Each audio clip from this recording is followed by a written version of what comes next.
First, let's look at what are we going to see in this lecture. What are the objectives of this class? Okay. Here we are going to see what is, we are going to define, classify, and then describe the injuries. This description, we should understand what is a stab wound, what is a chop wound. First, we should know the definition of it. And then how can we classify them? How can we put them in a more perspective where we can understand them better. And this classification is important not only from a medical therapeutic point of view, but also from a legal point of view. Because classification of an injury will help in understanding of legal implications of it also.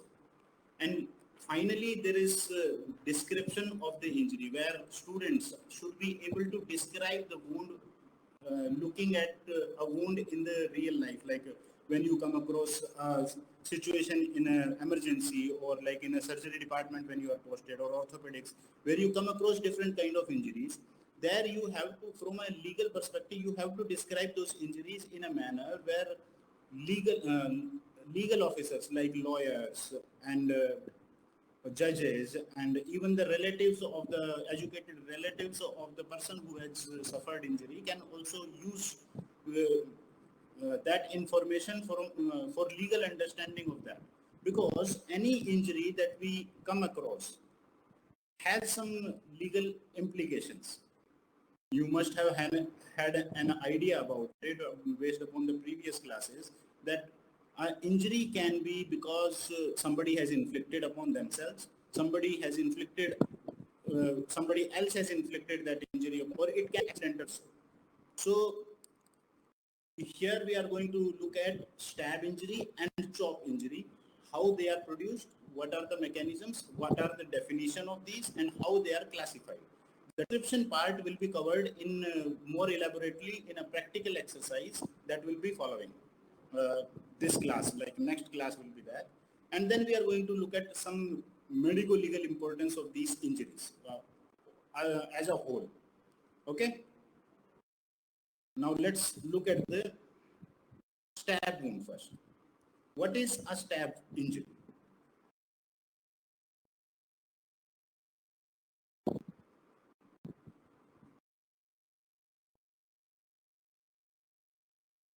Okay. Look at it from this perspective, that whenever an injury is inflicted upon body, some kind of force is involved. And this force can be variable. It can be a blunt force, it can be a sharp force, it can be a pointed force.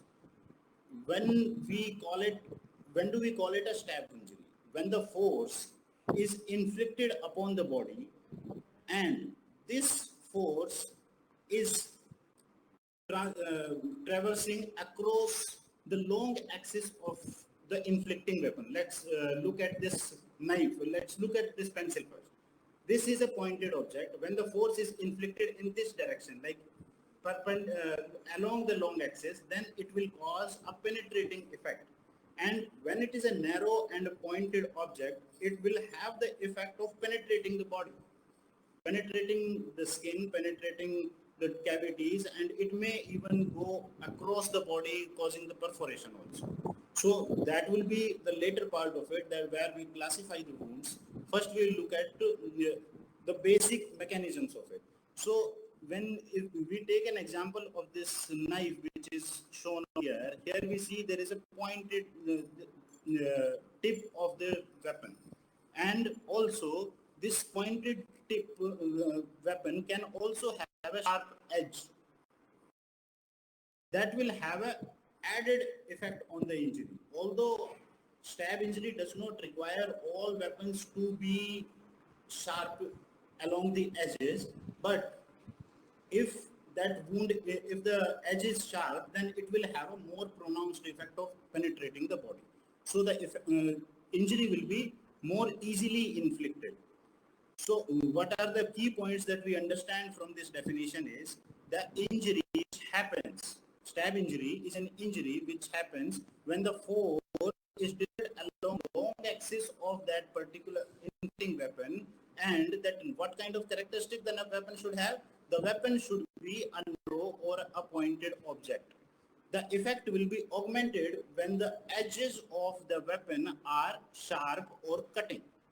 So this is the definition that we expect from each and every student when we ask it in the exams. Okay, so what is the most important characteristic that a weapon should have to cause a stab injury? I would like some response from you. What is the most important characteristic that a weapon should have for it to cause stabbing effect?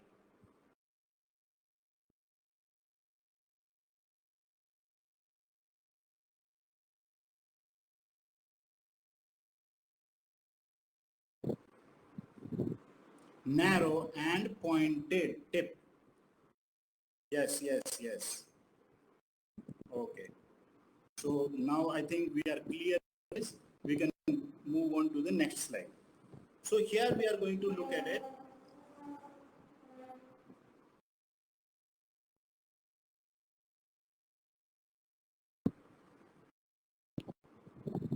Okay. Now, what are the characteristics of a stab wound that make it particularly important? The characteristics feature of any injury are described in length, its width or breadth, and also width or breadth, and also the depth component of it. So any injury that we describe, we should describe its dimensions into length, how much lengthy it is, how much wide it is, and how much is the depth of that particular injury. So 3D injuries are like, lacerating. There might be 2D injuries also, which are superficial, like abrasion and contusion, which are superficial injuries. But then when we come to deeper aspect of injuries, there will be laceration, stab injury, incised wounds, which will have a third dimension also. And we are supposed to comment upon these all three dimensions while we examine these injuries. Okay.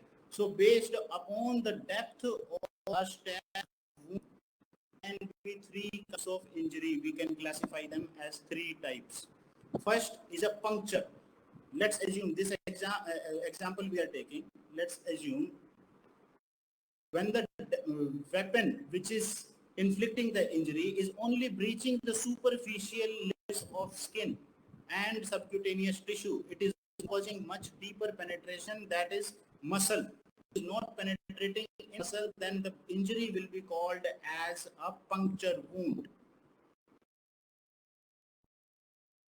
When there is an injury where the weapon has more into the body cavity, but penetrating the layer, this is muscle layer, this is the skin, this is subcutaneous tissue. Okay, and this is the body cavity that I'm representing with the green color. This is body area. Okay, if the weapon inflicting has breached the body cavity, then it will be called as a penetrating wound. But one more added characteristic is that if the weapon has gone more deeper and gone more beyond the body's capacity, it has entered from one aspect and gone beyond the other aspect of body, like it has entered from the anterior chest and gone behind, penetrating the chest wall, pleural cavity, then going through the lung parenchyma, traversing the intervertebral space, intercostal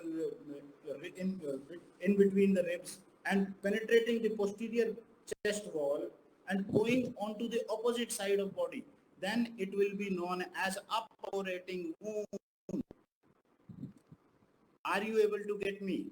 There are three classifications. One is a puncture wound, another is a penetrating wound, and third is a perforating. Puncture is a superficial wound which is lit above the muscle layer of the body. Penetrating is a wound which has entered into the cavity, gone deeper than the muscle.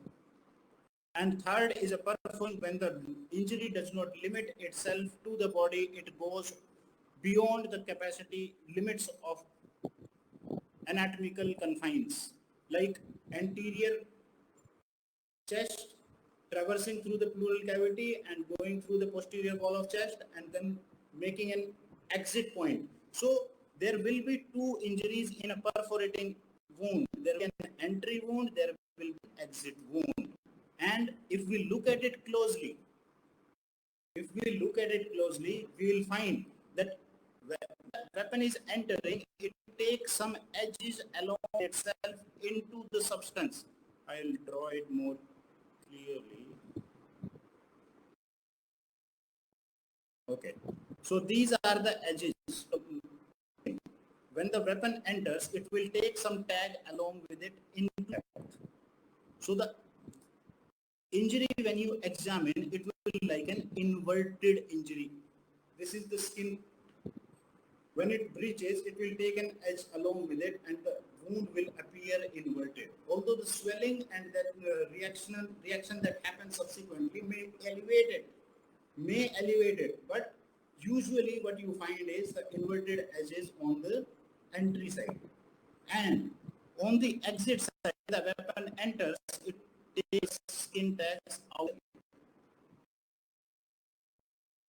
So when the skin integrity from inside the weapon is entering, so there will be separation and there will be everted margins on the exit wound.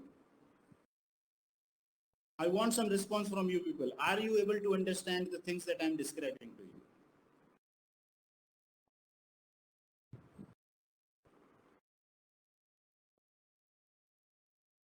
You can keep your audio on also if there is no problem with that.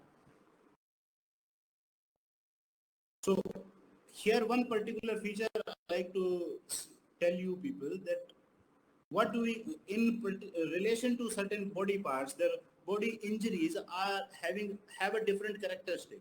An injury may be like, more grave in certain body part and less grave in another body part. Let's say for the example of neck. Here, there are vital body structures, like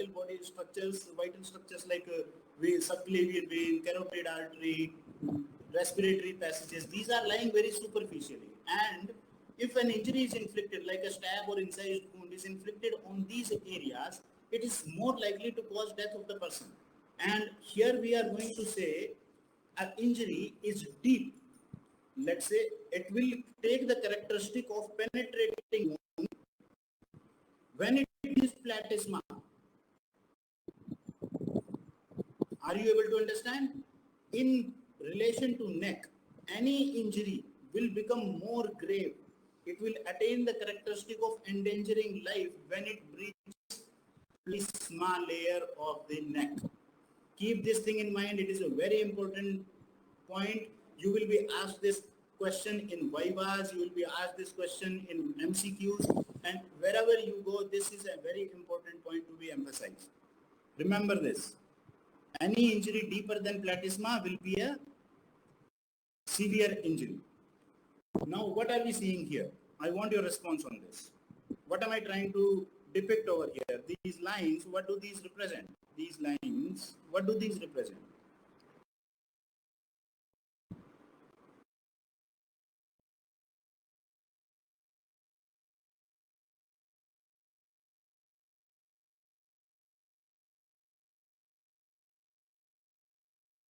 Langer's lines, yes. What's your role number with this? Sabarish Swarna. Okay, these Langer lines, what is the importance of these Langer lines is, they will distort. Langer lines, what are Langer lines? First of all, let's understand the basic importance of these Langer lines. In the skin, we are having, let's assume this is the skin. In the skin, there are arrangement of elastic fibers. These elastic fibers are arranged in certain fashion that they will cause stretching and molding of the skin as per the direction, as per the particular body part which is present. Collagen and elastin fibers. Mostly there will be elastin fibers. Okay. So when these fibers are breached, they will cause distortion of the wound. They are having elastic characteristics. So if a wound is present parallel to these lines, it will be least distorted because elastin fibers are not stretched. Whereas if an injury is inflicted perpendicular to it, the elastin fibers are going to stretch it and make the wound in a distorted way. So if an injury, if a stab wound is like this, then it will be least distorted. The length will correspond to actually what the length was. Whereas if an injury is inflicted perpendicular, it will stretching and gaping wound, and the wound will become smaller and wider. Smaller and wider when the wound is inflicted perpendicular to the orientation of Langer lines.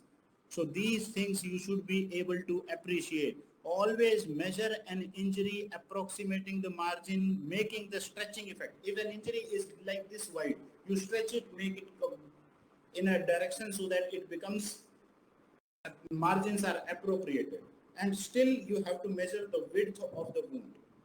If a wound is present like this, if a wound is distorted in front of you like this, then always stretch it.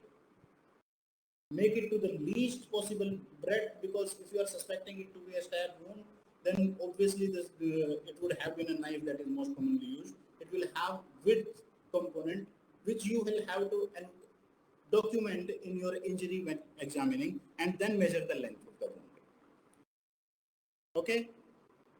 So when we take the correct features or characteristics of the wound, what are we supposed to describe?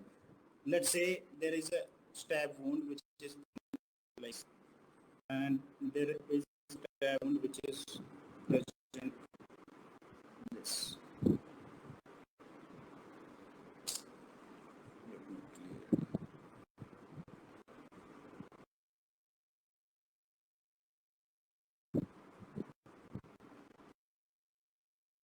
Okay.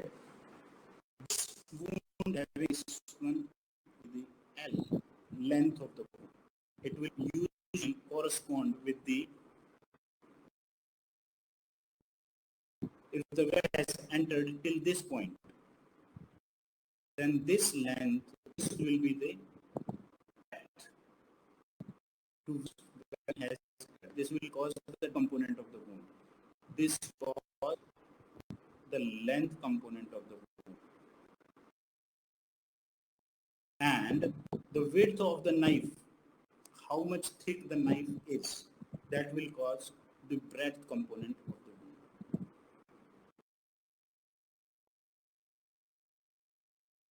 Okay, so while describing any injury, you should document the length of the wound, its breadth of the wound, and then it's the depth of the wound. While examining a live person, depth is very difficult to ascertain on external examination. You have to find out the track of the wound. Let's say if a person has suffered injury on his abdomen, if the injury is suffered here, then it might go into the peritoneal cavity, it might have penetrated into the substance of liver, it might have gone beyond the capacity of liver, entering the retroperitoneal also. But you cannot say based upon just external injury. If injury is on back aspect, so in the similar ways, and then say it is a perforating wound. It is well and clear that it has penetrated beyond it has penetrated to its maximum, causing the perforation. But if the injury has not perforated and there is no exit wound present here, you will have to examine the wound, how much depth it is having. So if a live person is brought to you with a stab wound, always say that depth has to be ascertained at the time of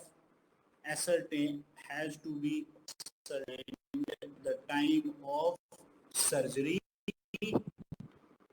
The person will be taken up for surgery, because stab wounds are a surgical emergency at the time of surgery. Or if the dead person is brought to you, then you will say at autopsy, depth will be ascertained at either surgery or autopsy. So if you are making an injury report, you will say depth to be ascertained at the time of surgery. If a dead person is, if you are conducting an autopsy, then obviously if a dead person, like a dead body, is brought to the emergency, then you will say autopsy has to be conducted to find the depth of the wound.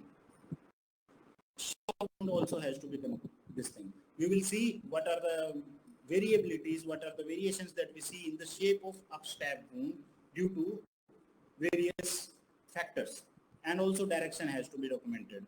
We will see what are the features that we can rely upon while commenting upon this. So shape of the wound. First I told you Langer lines will be the one factor which will cause the wound to be shorted. Second thing, when we are talking about a knife can have a single sharp edge or it can have a double edge which is sharp. While entering the body, the edge, how many edges are sharp will determine the shape of the wound. So when a single edged knife is entering into the body, it will cause wound to have a acute end, then acute end, and it will also have a blunt end. Let's say this is a blunt end. Are you? Because this is sharp and it will cause the cutting effect. It will have the cutting effect on the skin. This cutting effect will cause a sharp demarcation. The angle will be acute. The angle will be, we call it as acutely defined end or acute end of the stab wound. Whereas the non-cutting edge is just entering because of the effect of it. So the width of this non-cutting edge will cause some distortion and cause widening of the opposite end, and it is known as blunting of the wound, blunt end of the wound. Are you able to understand?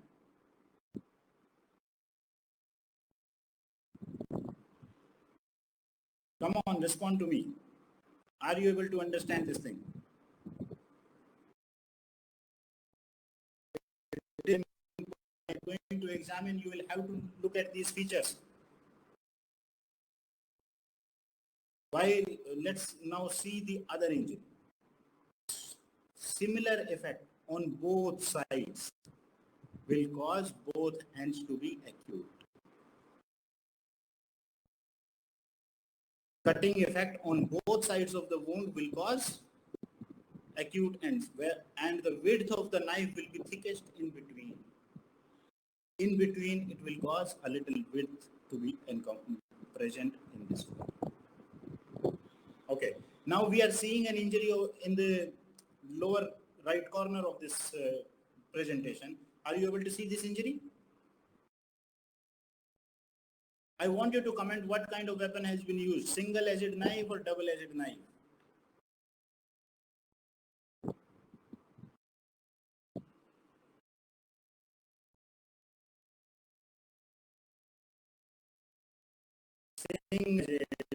Very well, very well, very well.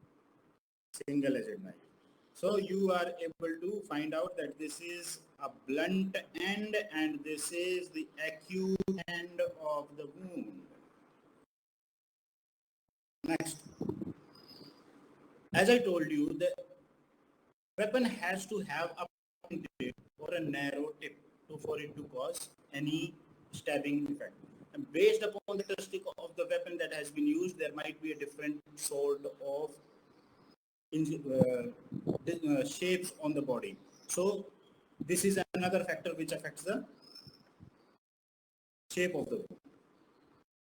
You can see that 4 prongs of this one on the posterior aspect cause it to have a plus sign kind of appearance.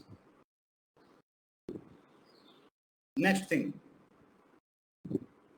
when injury is caused by blade and force is more than when it has caused its full penetration, it will cause penetration till this point and till this point. After this point, there are things that are present. There is a guard that is present on both sides. This guard also the skin. This guard hilt may also strike the skin. When it strikes the skin, there might be penetration or a contusion present along with that wound that is known as mark. This hilt mark is very important in assessing the direction of strike. Let's say this is a hilt mark. If it is going in this direction, this will strike first. Let's say there are hilt on both sides. This is not striking. This is the body.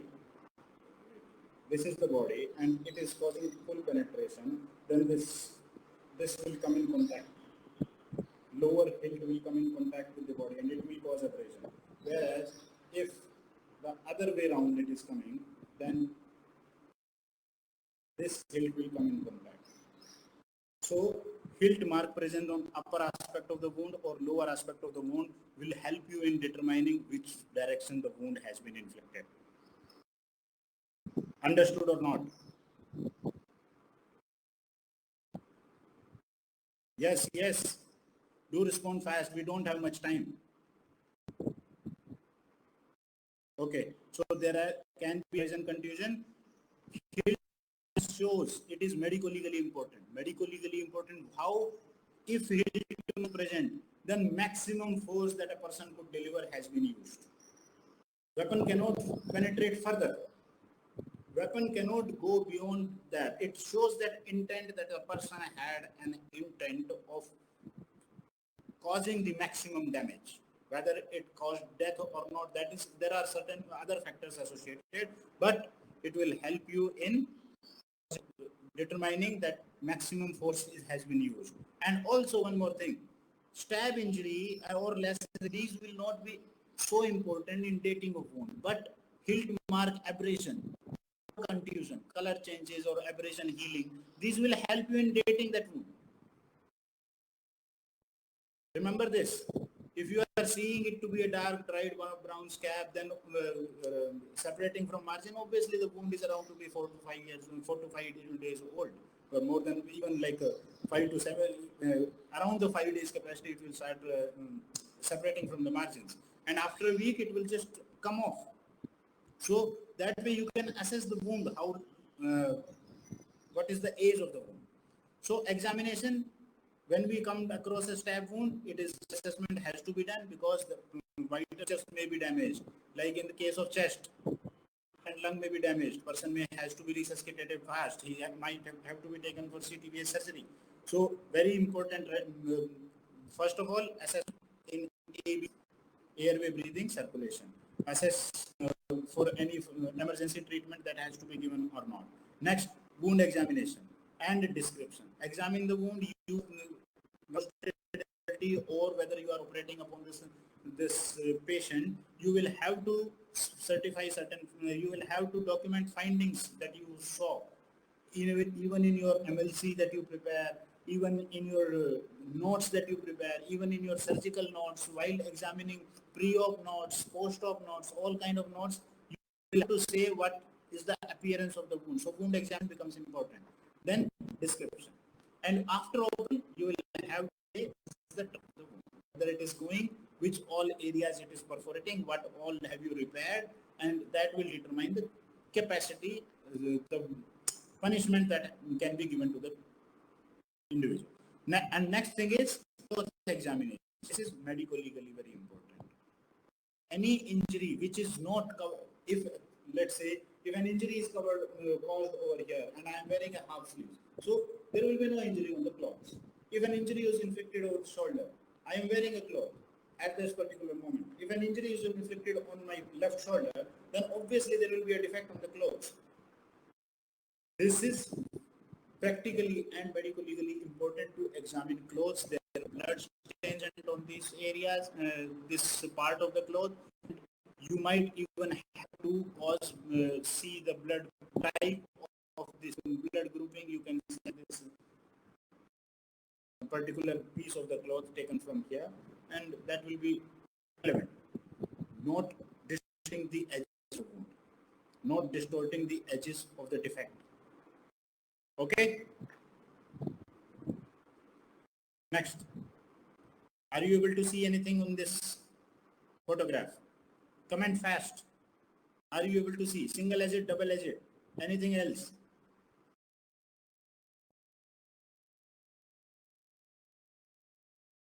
How we describe these injuries, we will discuss in the next practical session of it. Yes, yes, yes. Hilt mark, yes. One very important point. Can you see this? Hilt mark. Maximum force has been used.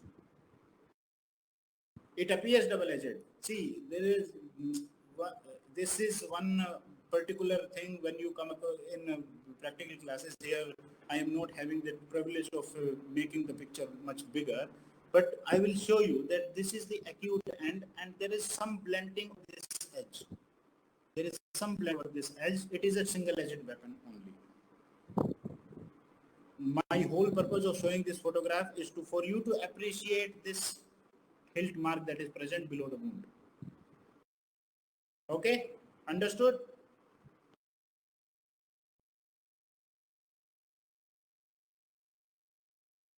Next, medico-legal importance of a stab wound. What are the medico-legal importance? Medico-legally, when you come across a stab wound, looking at the manner it has been inflicted, from the perspective of the manner of the stab wound, it can have various presentation. It can be a concealed stab wound. When A wants to kill B, he does not want forensic expert or doctors to find what has caused the death of the person.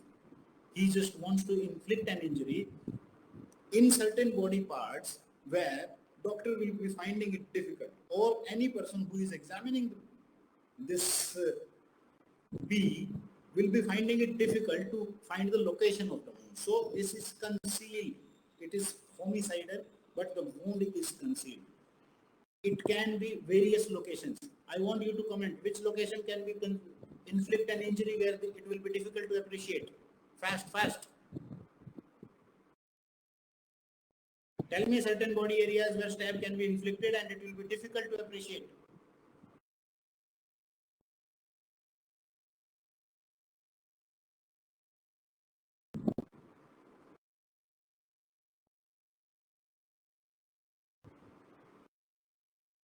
Yeah. Rectum. Vagina.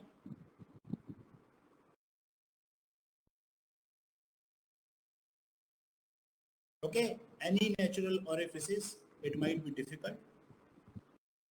Also, in females, below the breast fold. Below the breast fold. If you inflict an injury, then it might go and penetrate the heart, lungs. That can be very dangerous injury. Okay. Next, what we are seeing over here is overkill, stab wounds under the influence of jealousy, overkilling. One injury is sufficient to cause death, but because of jealousy, person keeps on hitting. There might be 100 of injuries present.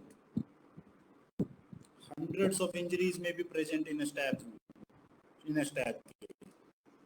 Okay, understood? Overkill.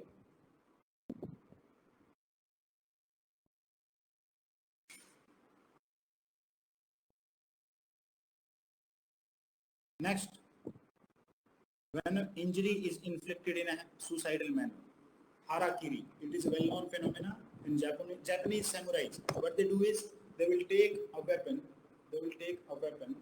insert in the stomach, in the abdomen, and then cause the lateral dragging. Lateral dragging. First a stab wound, then a lateral dragging. Stab wound with a lateral dragging. This will cause stab plus incised component. It will cause abdominal viscera and abdominal wall vessels to be cut. Sudden collapse, sudden death will be there. On the spot, person will be dead. harakiri, suicidal stab wound, harakiri. Remember this point. It will be asked at many places. Next, impalement. Forceful impact, forceful projectile movement of a stabbing weapon. You would have heard a person who was driving on a motorcycle, landed in an accident. A projectile, a pipe or some this thing protruding from the back of a vehicle, impaled into the body, impalement. This is accidental. Red colored are homicidal. Green color is suicidal. And blue color is accidental. Impaled injury. Remember this, impaled injury is a kind of a stab wound. Very important. This has been asked many times. What is an impalement injury? Next, bull gore injury. What is bull gore injury?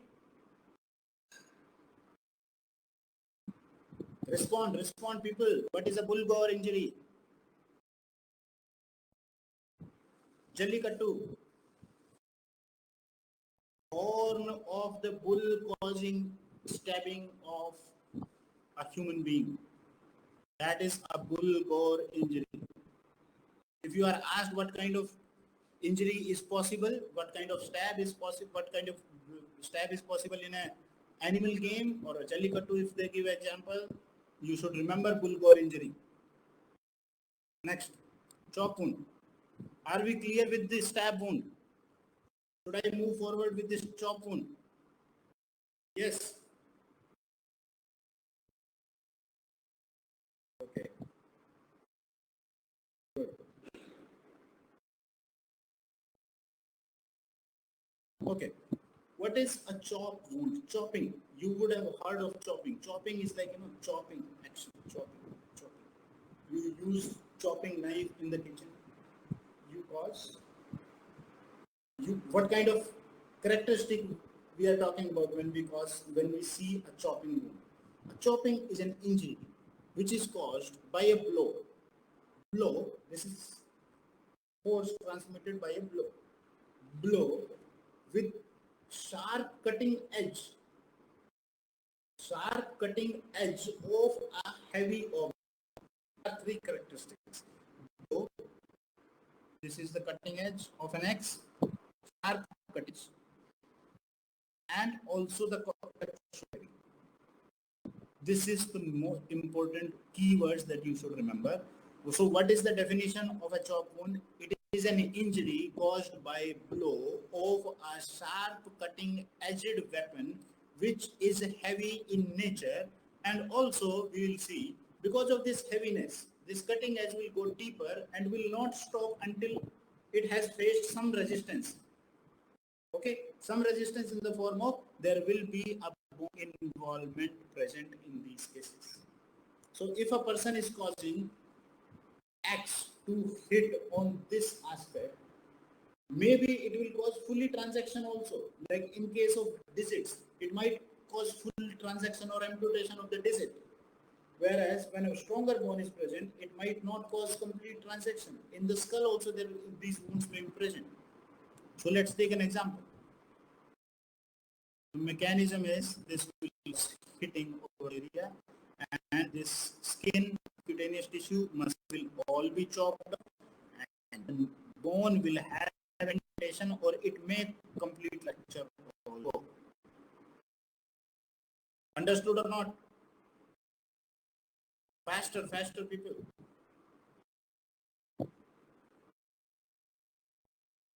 Yes. Next.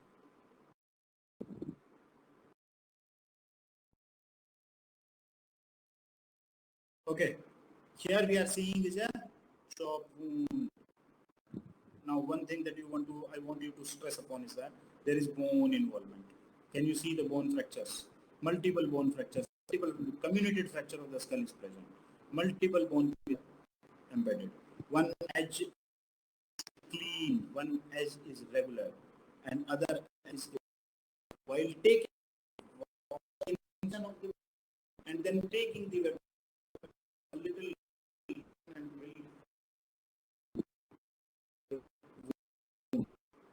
so while taking it out, it might distort and there might be a little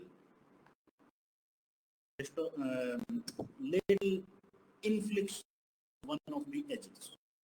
And also it might be also when a person is upon this vital part, he just has the intent, and once there's such injury, him to have, so while he just like, and that will cause more. That's what we are seeing over here. Correct?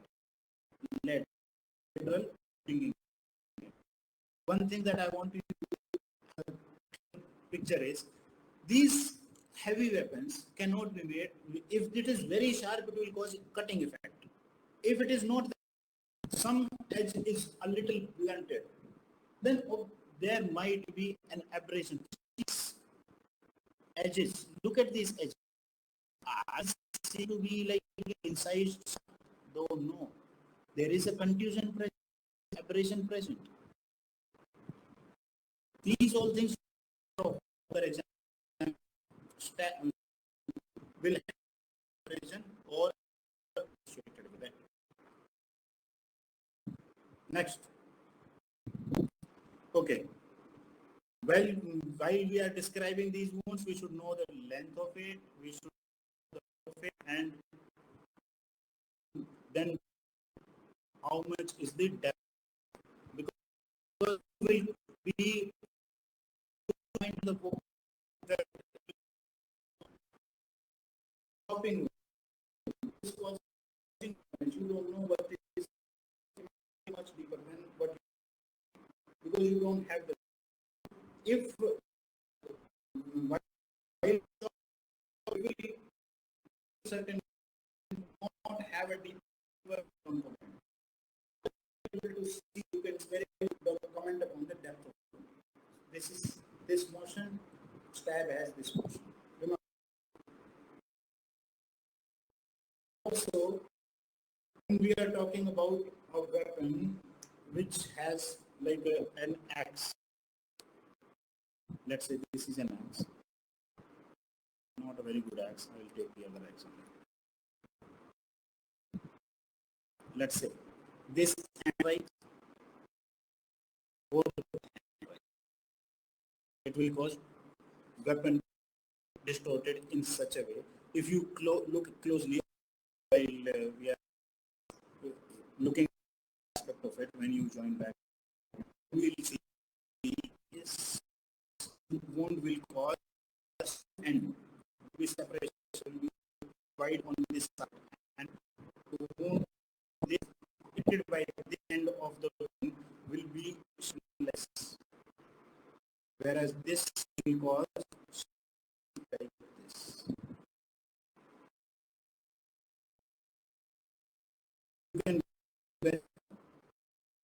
very well estimate the position of person getting this injury. Think have finished 29. You people to at 8:30 from now, because you want to waste minutes in the beginning of the lecture. It is better to start so we can in time. Okay, so next time we will condense at 8:35. Is this clear? I want you to respond.